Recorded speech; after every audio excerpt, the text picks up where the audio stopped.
What reactions does the word city evoke in your mind? The group is obviously too large to poll individuals on this, but we can make some guesses.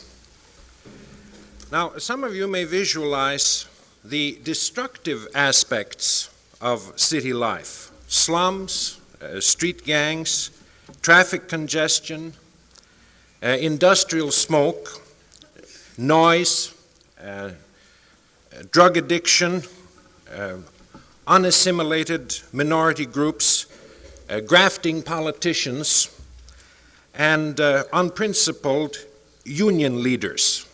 And if you had belonged to an early generation here in the upper Midwest, we perhaps could throw in grain gamblers and stock speculators to boot. Now, it may be that some of the more positive aspects of city life also suggest themselves. The many opportunities for cultural enrichment, the well-stocked libraries, the bookstores where you can be fairly confident of finding a title for which you're looking, symphony orchestras, first-class jazz concerts, and all these opportunities. Now, conceivably, too, some of you may be at the same time appalled and delighted at the tolerant anonymity of city life, which permits you to get away from the restraints of your immediate group, some of which may seem onerous. You may, of course, also be appalled at the loss of security that this entails. So undoubtedly you have all of these reactions then conjured up by this word.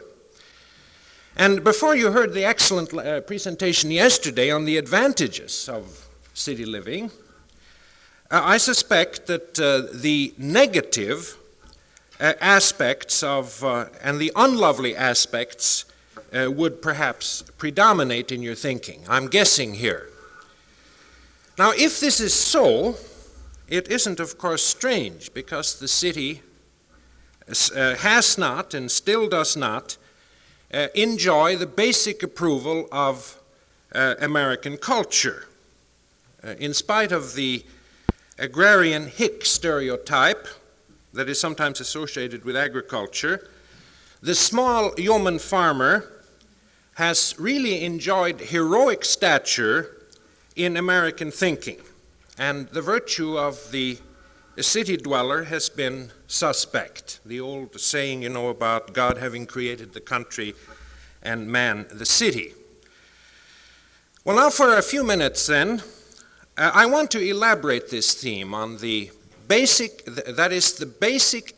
anti-city bias that we find in American culture. I certainly can't exhaust it. We'll have to be selective in what we choose to discuss. Now, following that, I want to make two other points. Secondly, I want to argue with this bias, argue that it isn't justified if we take a fresh look at American history.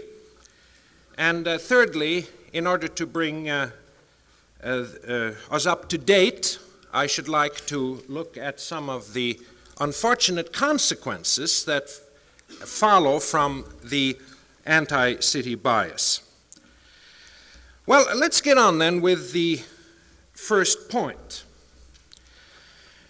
Now, if we go back and think of our view of the American Revolution, perhaps we may think of it as a contest between heroic backwoodsmen and the urban-based British Empire, with the heroic backwoodsmen coming out on top.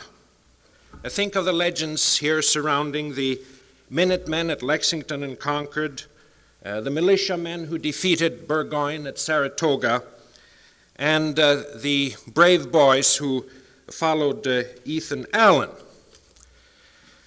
Now, of course, this, as we'll point out a little later, isn't the whole story. Certainly, the Boston merchants played an important role in the American Revolution too, a very important role.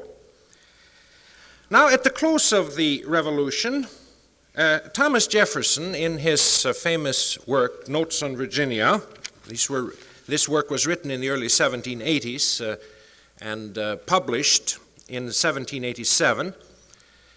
Jefferson, in this work, formulated the classic affirmation, really, of agrarian virtue. And some of you are no doubt familiar with this, but I think it's worth quoting. And so I'm quoting here this Jeffersonian statement. Those who labor in the earth are the chosen people of God, if ever he had a chosen people, whose breasts he has made his peculiar deposit for substantial and genuine virtue. It is the focus in which he keeps alive that sacred fire, which otherwise might escape from the face of the earth. Corruption of morals in the mass of cultivators is a phenomenon of which no age nor nation has furnished an example. In other words, apparently farmers have never sinned. While we have land to labor then, let us never wish to see our citizens occupied at a workbench or twirling a distaff. Carpenters, masons, smiths are wanting in husbandry, but for the general operations of manufacture, let our workshops remain in Europe. Unquote then from Jefferson.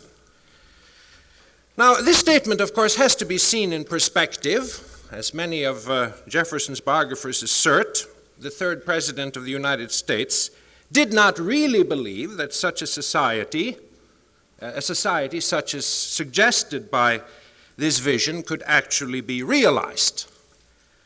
And it's also true that Jefferson, after he became president, took a more charitable view of manufacturing and of urban pursuits.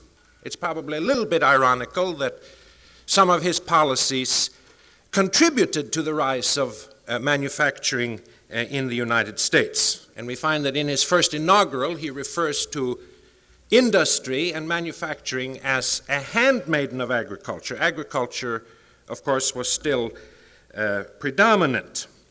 And in so doing, Jefferson, of course, was bowing to developing realities.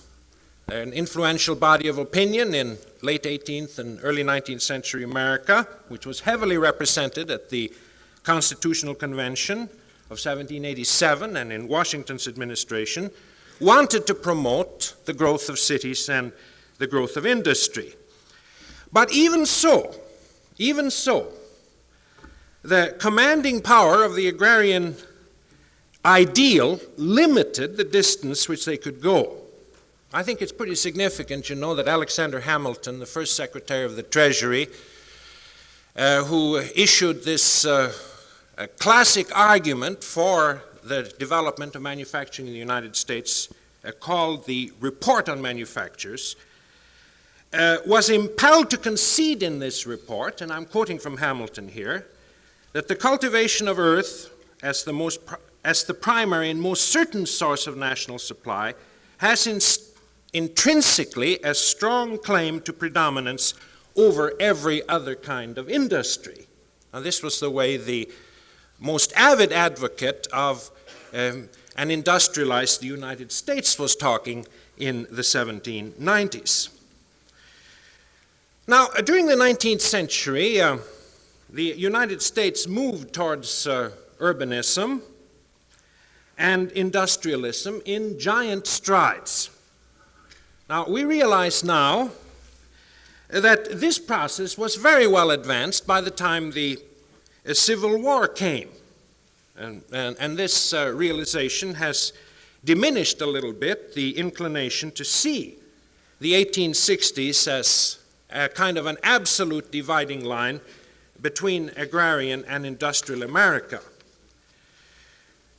But in the face of this industrial advance and urban advance, the picture of the small freehold farmer as the ideal type as the epitome of everything that America should stand for, persisted. I'd like to cite just a couple of examples here of the persistence of this image. Now, some of the would-be prophets, who undertook to define the American future had an exalted place for him. Consider, for example, the case of John L. O'Sullivan, not the pugilist, but the editor of the Democratic Review, a widely read paper in the 1830s and the 1840s. Now, he wrote a famous essay on manifest destiny, which was published in 1839, and which defined the expansionist mood which took hold of the American people in the 1840s.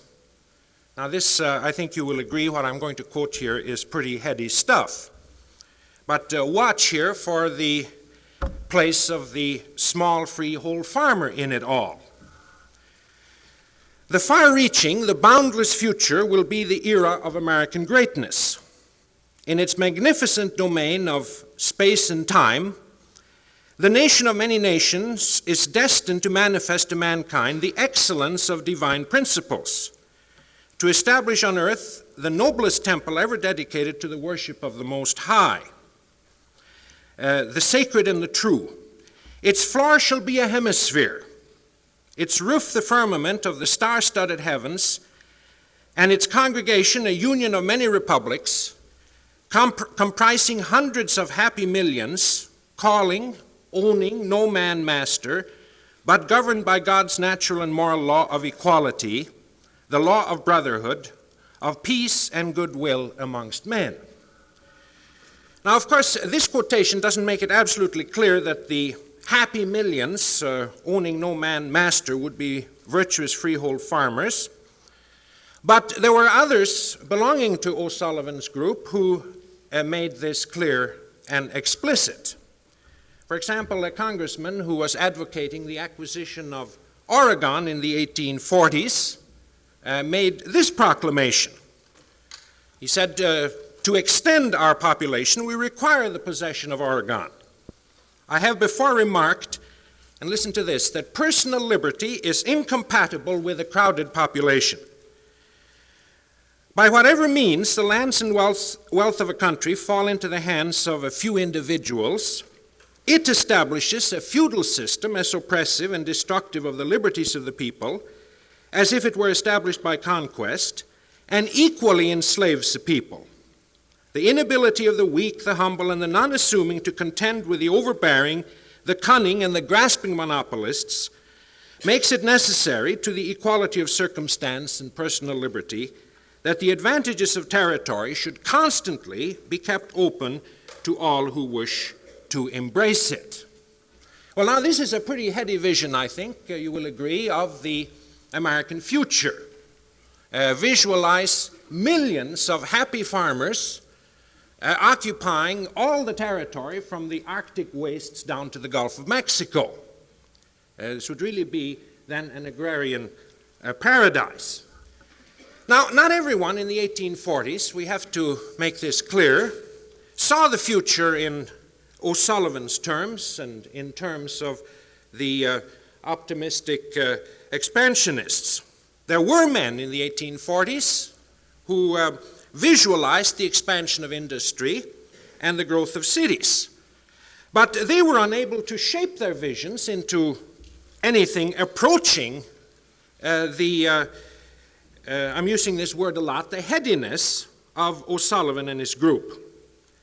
I think we can say that the strength of the agrarian ideal then placed the proponents of urbanism and industry on the defensive. Now, we can also learn something by looking at party politics, I think, in the 19th century. This illustrates the reality that we're talking about. Now, certainly the Jeffersonians in the early part of the 19th century held up the farmer as the ideal, and so did the Jacksonians, the followers of Andrew Jackson. Now, this following included a great many individuals who either were making their pile or hoping to make their pile in industry and commerce, but they held up the ideal of the small freeholder, the small freehold farmer, as the most beneficent force in American society. Now, it's kind of interesting, I think, that the Whig Party, which in a way accepted urban pursuits more approvingly than the Democrats, the Whigs, of course, were Jackson's opponents, but even the Whigs found it expedient to emulate a Democratic emphasis on the rural virtues. Now, this is nowhere illustrated better than in the presidential campaign of 1840, when Martin Van Buren was Democrat, was running for re-election, and he was being challenged by General William Henry Harrison, the candidate of the Whig Party. Now, in the course of the campaign, a Democratic paper made the mistake of referring in uncomplimentary terms to General Harrison. Harrison said this paper would be completely happy on his backwoods farm if he had a pension, a log cabin, and a barrel of hard cider. Well, the Whig campaigners sensed an opportunity in this, and they turned it to their advantage. As one historian of the campaign of 1840 has put it, every Whig speech, song, and slogan held up the rustic and the plebeian as closest to the Whig soul. Now, wood engravers and lithographers turned out pictures of Harrison at the plow, Harrison greeting his comrades from the War of 1812 at his log cabin. Brass and copper medals were struck off with a log cabin and a flag on one, and a cup on one side, the cup, of course, for the cider. And Harrison, a picture of Harrison on the other, flanked by the statement, "He leaves the plow to save his country." Now, the interesting thing, of course, here is that Harrison was, in fact, a Virginia aristocrat. And he watched without protest his transmutation into a plain man of the people. And his spacious house in Ohio, of course, had to be reshaped into a humble log cabin. Well, the strategy worked, and Harrison, of course, was elected. You had a situation here that was a little out of tune with realities, because his party did, in reality, stand for the advance of commerce and industry, but it was deemed politically necessary to yield, here you see, to the strength of the agrarian ideal. Now, the rise of the Republican Party in the 1860s is frequently associated with the triumph of industry in American life. And, of course, there is something to this, certainly when you consider the policies that Republican administrations followed. But this is not the whole story of Republican success. Fundamental, as anyone, I think, who has taken a course in American history would know, was the Homestead Act, passed in the early 1860s, which presumably made it possible for every worthy American to become an independent freeholder. And for more than a generation, the Republican Party got a lot of mileage out of the Homestead Act. Now, all of you, of course, will recall, too, Abraham Lincoln as the great rail splitter. He was represented as a man who epitomized rural virtue. Now, it is also clear that during the Civil War, the contention that the Union cause was that of the small freeholder as distinguished from the feudal planter of the South Well, this certainly significantly reinforced the moral appeal of the Northern cause. So you had then, many other examples I could cite, but you have then, in the 19th century, this glorification of the small farmer as the ideal type. You have this disposition to hold him up as the most beneficent force in American society. Now, this tendency was matched by denunciations of the baneful effect of the city. Now, we wouldn't have to search very far here to find examples of this. Perhaps the examples that I have selected are just a little bit extreme, but they certainly do illustrate the point. Now, in 1849, for example, the Prairie Farmer, this incidentally was published in Chicago, not out on the prairie, rebuked a correspondent who had referred approvingly to the benefits of polished society as found in urban areas. And the Prairie Farmer did so by administered this rebuke by asserting that city life, quote, crushes, enslaves, and ruins so many thousands of our young men who are insensibly made the victims of dissipation, of reckless speculation, and of ultimate crime, unquote. Now, if you were to go into the literature of the 19th century, and you would find many of the same themes. Now, there's a recent work that's been written by Morton and Lucia White, which maintains, I think, rather persuasively that from the beginning, American culture has been pronouncedly anti-city. Now, there are some critics who have asserted that the whites overstate the case. Now, that may be, but clearly you find a glorification of the rural values, I think, in much of American literature. And certainly, if you look at utopian literature, the kind that talks about ideal societies, you find a definite anti-urban orientation. I believe that point is made in one of your readings.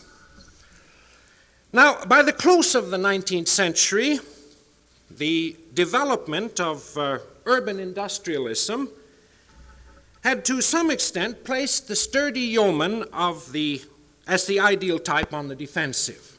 There were so many people living in the cities, by the 1890s. Now, going into the political realm here, the famous election of 1896, which you will recall pitted William Jennings Bryan against William McKinley, is sometimes represented as a decisive confrontation between the older agrarian America and the new industrial America. Now, I think in an important sense, the 1896 contest was just that. Many of you are familiar, at least in general, with William Jennings Bryan's famous Cross of Gold speech at the Democratic National Convention.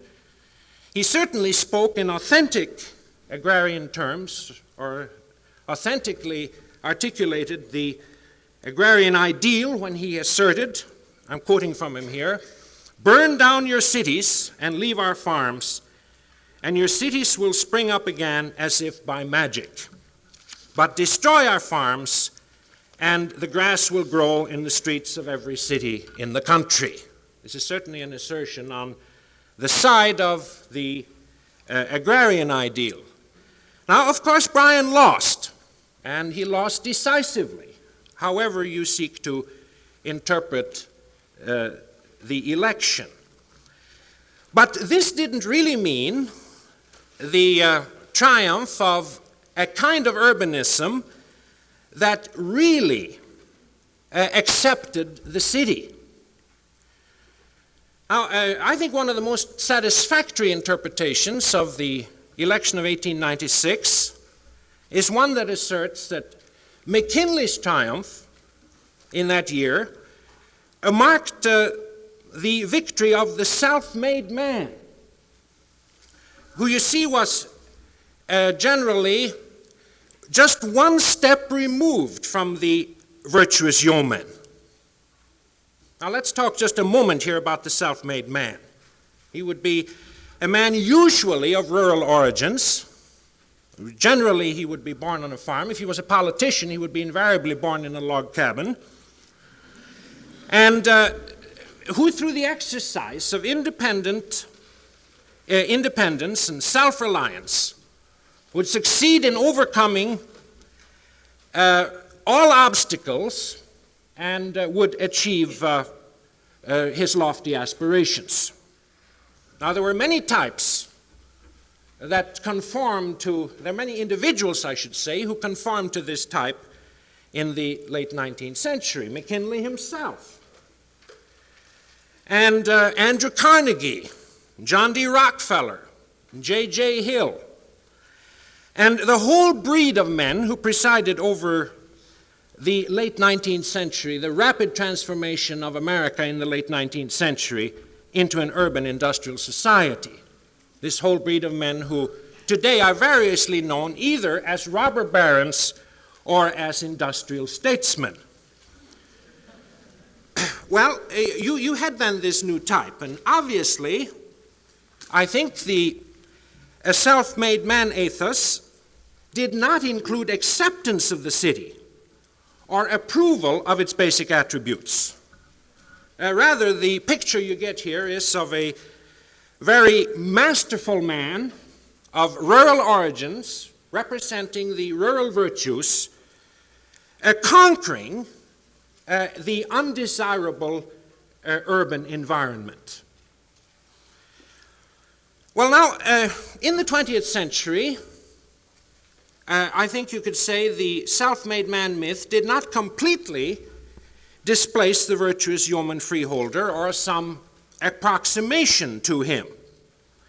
In fact, during the progressive era, the self-made man came under attack frequently as an unscrupulous freebooter and as an exploiter. And there were some members of this breed who certainly were viewed ambivalently. If you were to go back into Minnesota newspapers, for example, and try to discover what people really thought of James J. Hill, the founder of the Great Northern, you would find two views. And some of these views were held by the same people, not at the same time, but at different times, depending on what particular issue was before the people.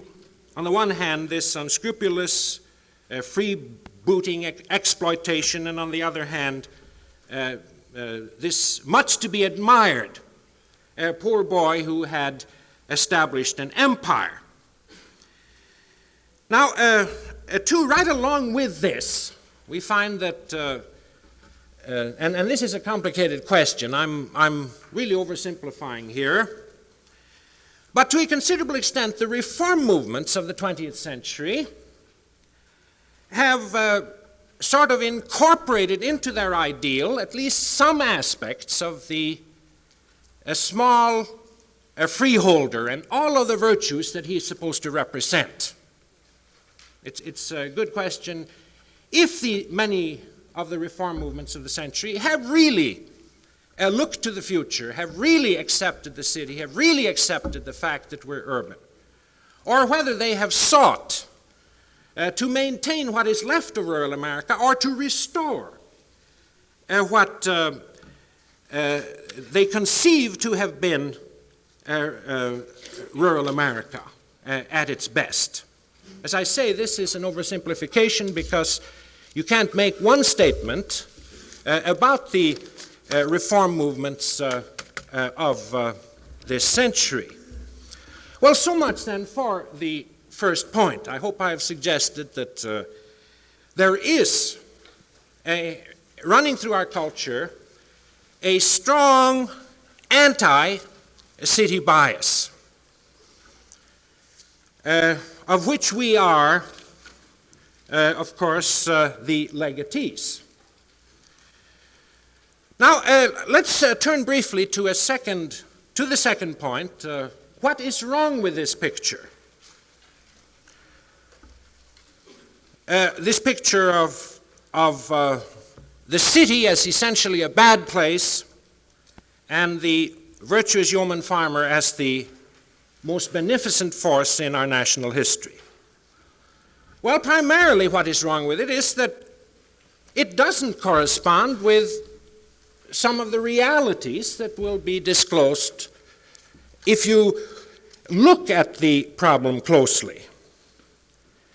Now, take this notion of the virtuous freeholder. Now, I'm not attacking the farmer when I say this, not at all. I'm of agricultural origin myself, and I have a great emotional tie to the farm, but I certainly think it's true that except during the earliest phases of the farmer's frontier, the American farmer has found himself organically related to the national economy. He hasn't been a being apart, living out in the forest and practicing a way of life that is far superior to that practiced by everyone else. He has been seeking to earn a profit. He's been producing for a profit, and he has been dependent on the outside world. This is true economically, and it certainly is true culturally. You look at the history of American agriculture, and you find that the self-sufficiency phase was a very brief phase. Commercial agriculture made great strides in the early part of the 19th century. Now, the fact, of course, is that he has not always earned a profit, but that doesn't change the fact. It simply means that his sector of the economy has been confronted with special problems, which are still here.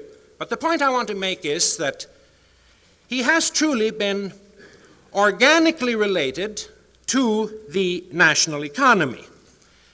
Now, it is also difficult, I think, if you look at the history of American agriculture, to find in every case that the virtues that the farmer was supposed to possess, to find that he actually possessed them. Take this whole matter, for example, of the special attachment to the land which he's supposed to have. Now, compare that to, or put that up against, what actually happened. We find that the Yankee farmer in particular was very mobile. If a farm didn't pay, he simply abandoned it and moved on further west. He was very mobile. He didn't set down his roots anywhere. Now, in this connection, it's kind of interesting and also ironical that it wasn't the Native American farmer, the Yankee farmer, but rather some of the immigrant farmers who more closely approximated the agrarian ideal. The immigrant historian Marcus Hansen has pointed this out, I think, rather well. I want to quote from him here. The ambition of the German-American father, for instance, was to see his sons, on reaching manhood, established with their families on farms clustered about his own. To take complete possession of a township with sons, sons-in-laws, and nephews was not an unrealizable ideal. To this end, the would-be patriarch dedicated all his plodding industry. One by one, he bought adjacent farms, the erstwhile owners joining the current to the further west. The erstwhile owners would frequently be Native Americans, you see.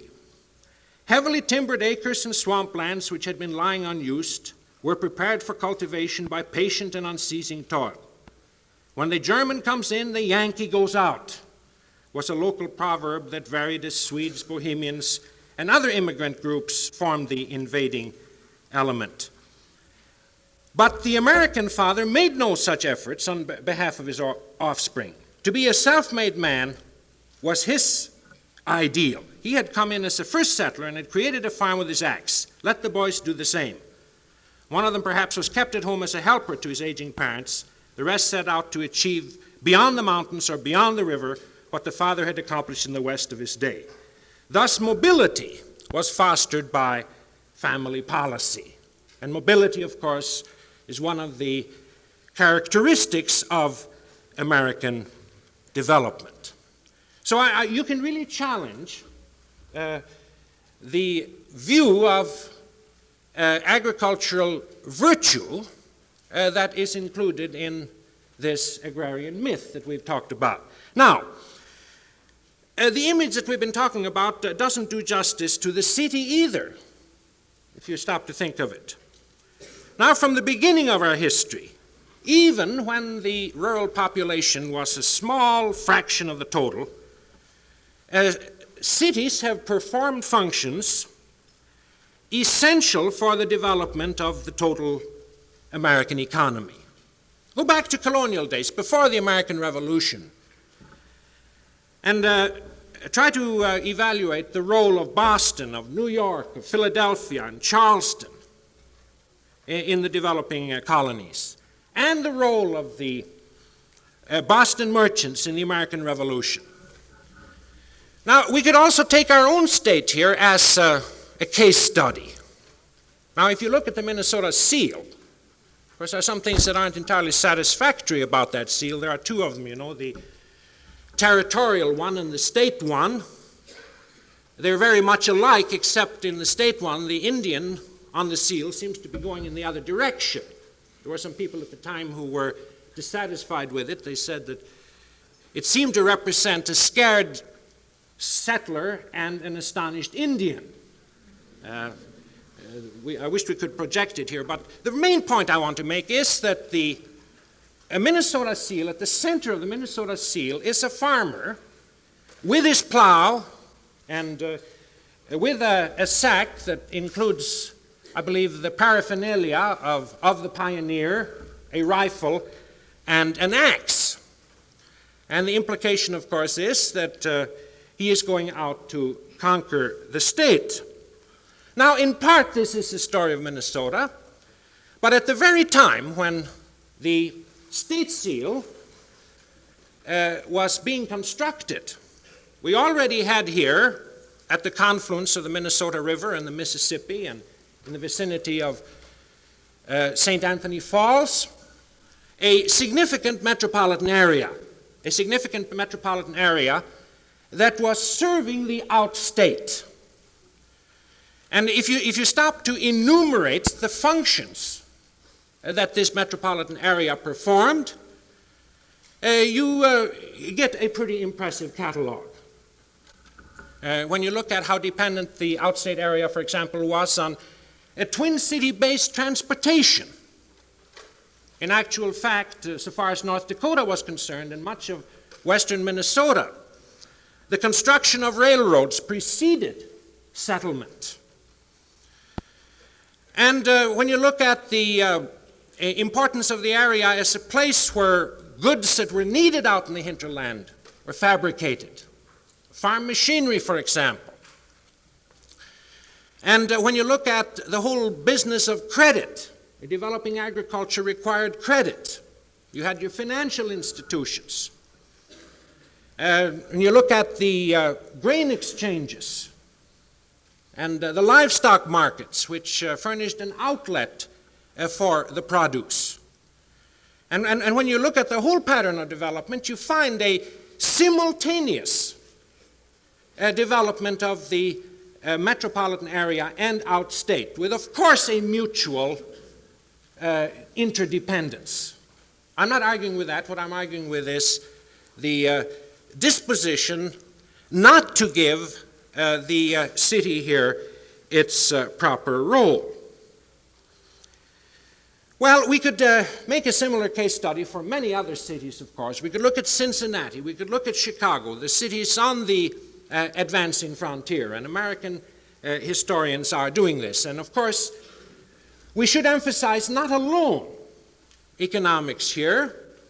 We would have to emphasize all the other attributes that go to make up the good life. The cultural, for example. Some of these are a little more intangible and a little more difficult to get at. Well, so much then for the second point. Now let's look at the third point, and we'll do this rather briefly, because I've just about exhausted the time here that was allotted to me. Now, there are two consequences that I would like to emphasize, two consequences of this anti-city bias in our culture. And one of these we can't do anything about because it's in the past period. It's simply this, that our non-acceptance of the city certainly didn't help the process of urban growth in the 19th century. If we didn't think the city was a good place to live, if we didn't think that it had any potentialities, then of course there was a good argument for letting certain automatic processes that we hoped were working govern city growth. We can go further than that, and we can say that the ideal of the self-made man wasn't particularly suited to the city, unless you believe that every one of the immigrant masses could realistically aspire perhaps to be a J.J. Hill or an Andrew Carnegie. Now, I don't think that point needs a great deal of elaboration. In spite of the inhospitability of American culture to the cities, of course, grew, and they did make the adjustments. Sometimes desperate improvisation was resorted to. Take this whole business of social welfare, for example. This is a point that's frequently made. In the 19th century, there was an indisposition to make social welfare a community responsibility. This was to be left to the individual or to charity. Well, the political machines in the 19th century filled the void that was created by this attitude and served oftentimes as social welfare agencies, ministering to the poor when this was needed, in return, of course, for the vote. Well, as I say, this is past, and there isn't so much that we can do about it, but there's a second consequence that does concern us right now, and that is the effect that this anti-city bias, which perhaps I have exaggerated here, has on urban planning. Now, this is a point, I think, that comes up for emphasis several places in this little book that you were asked to read. And the point is simply this, that so many of the plans for the betterment of the city seem to be based on a point of view which is basically anti-city. People who perhaps genuinely want to come to terms with the city find themselves unable to do so because in their heart of hearts they don't approve of the city. Now, I'm not an expert on urban planning. I'm getting now into an area which belongs much more to the social scientist than to the historian.